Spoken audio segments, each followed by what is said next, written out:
খ্ৰীষ্টীয় ত্ৰয়োদশ শতিকাৰ আৰম্ভণিতে ভাৰতবৰ্ষৰ উত্তৰ পূৰ্বাঞ্চলৰ অসম ভূখণ্ডলৈ টাই আহোমসকল আহি সোণৰ অসম প্ৰতিষ্ঠা কৰাৰ লগতে সুদীৰ্ঘ 600 বছৰীয়া ৰাজত্বৰে এক গৌৰৱোজ্জ্বল ইতিহাস সৃষ্টি কৰিছিল।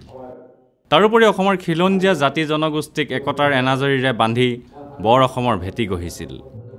17 বাৰকৈ মোগল সেনাক পৰাস্ত কৰি আহোমসকলে নিজৰ বীৰত্ব সাব্যস্ত কৰিছিল। আহোমৰ বীৰ সেনাপতি লাচিত বৰফুকনে দেশতকৈ মোমাই ডাঙৰ নহয় বুলি নিজ মোমায়েকক হত্যা কৰিছিল আৰু মোগলক শৰাইঘাটৰ যুদ্ধত পৰাস্ত কৰিছিল। অসমৰ এই স্বৰ্ণীল ইতিহাস সোঁৱৰে টাই আহোম যুৱ পৰিষদ অসমে গুৱাহাটীত অনুষ্ঠিত এক সংবাদমেলত সংগঠনটোৰ কৰ্মকৰ্তাসকলে জনায় যে 23 আৰু 24 নৱেম্বৰত খানাপাৰাৰ গণেশ মন্দিৰ ইনডোৰ ষ্টেডিয়ামত আয়োজন কৰিবলৈ লোৱা হৈছে মহাবীৰ লাচিত দিৱস।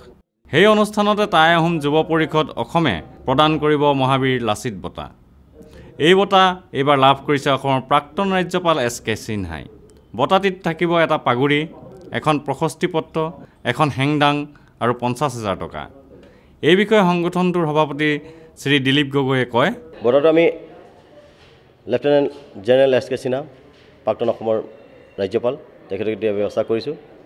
লগত 50,000 টকা, এখন মানপত্ৰ আৰু এখন হেংদাং আৰু এযোৰ চাব কণ্টেষ্ট থাকিব, লগত এটা পাগুৰি থাকিব। আমি লাচিতক ইতিমধ্যে পাহৰিয়ে গৈছিলোঁ।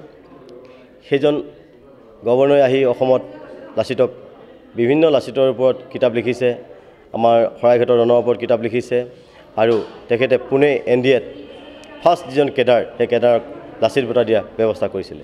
সেইটো কাৰণে আমি তেখেতক দিয়াৰ মানস কৰিলোঁ। কেমেৰা পাৰ্চন সুশান্ত দাসৰ সৈতে অমৰদীপ গগৈ, চেণ্টিনেল নিউজ, গুৱাহাটী।